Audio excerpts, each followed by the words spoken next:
아이들을 지켜야 할 교장이 강원도 초등학교 교장 성추행 사건이 드러낸 충격적인 교육 현실. 어느 가을, 강원도 한 초등학교 교장실에서 벌어진 충격적인 일이 세상에 드러났다. 전직 교장 A씨가 자신의 권한을 이용해 13세도 채 되지 않은 학생들에게 부적절한 신체 접촉을 한 사실이 밝혀진 것이다. 이 사건은 단순한 일탈이 아니다. 교육 현장에서 벌어진 심각한 범죄이자 무너진 성인지 감수성과 왜곡된 권력 구조의 실체를 고스란히 보여주는 사회적 경고음이다. 폐쇄된 교장실, 침묵 속에서 드러난 진실.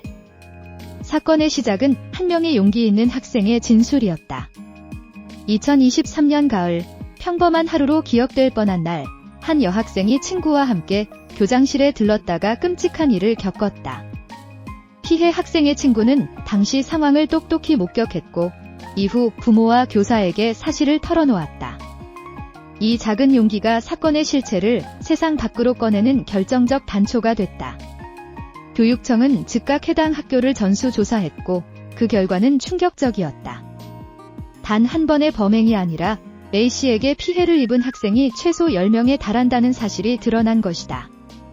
대부분의 피해는 교장실이라는 폐쇄적이고 권위적인 공간에서 벌어졌다. 학생들은 그곳에서 일어난 일들을 제대로 말하지 못했다. 상대는 교장 선생님이었다. 학교에서 가장 높은 권력을 가진 존재. 아이들에게는 감히 거역할 수 없는 벌은이었다. 즉각 해임.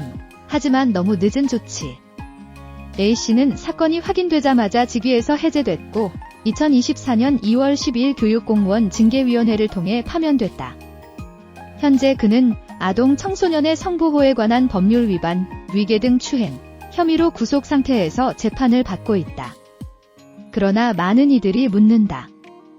왜 이제야 밝혀졌는가? 왜 교장실이라는 공간에서 그런 일이 반복되었는가? 교육계의 반성과 함께 사회적 분노가 치솟고 있다. 성인지 감수성의 부재, 그리고 학교 권력 구조의 맹점.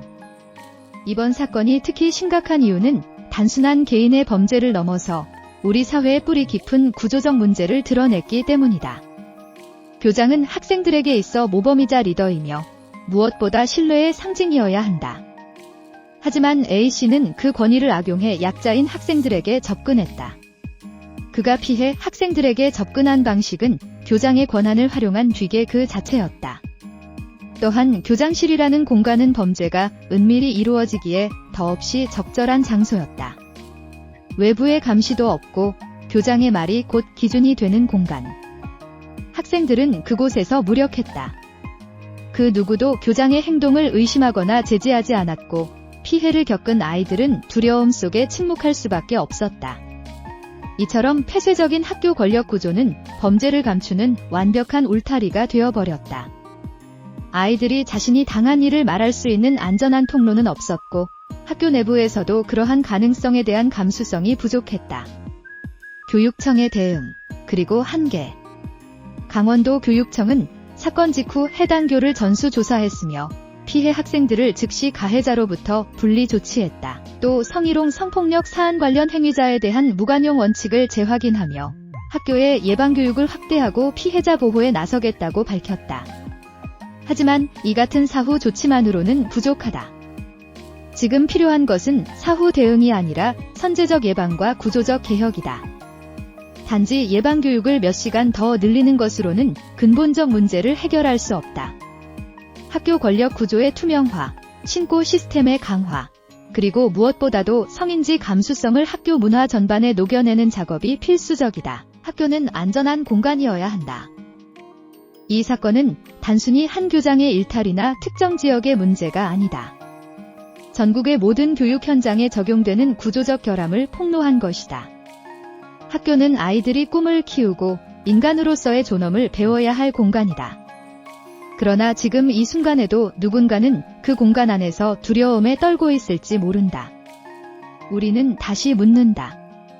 아이들을 지켜야 할 학교가 아이들을 위협하는 공간이 되어도 괜찮은가? 더 이상 방관해서는 안 된다. 이번 사건을 계기로 모든 교육기관은 자신들의 구조와 문화를 되돌아보아야 한다. 성폭력 사건은 단순히 개인의 도덕성 부족에서 발생하는 것이 아니라 그 사람을 제어하지 못하는 시스템에서 발생한다. 학생들에게 진심으로 안전한 환경을 제공하고자 한다면 우리 모두의 책임 아래 구조를 바꾸고 문화를 바꾸며 인식을 바꿔야 한다. 성인지 감수성 교육, 단순한 캠페인을 넘어야. 성인지 감수성 교육은 이제 단순한 연례 행사나 형식적 이수로 끝나서는 안 된다. 교사, 교직원, 심지어 교육청 관계자들까지 성인지 감수성을 깊이 이해하고 실천할 수 있도록 실질적인 교육과 훈련이 필요하다.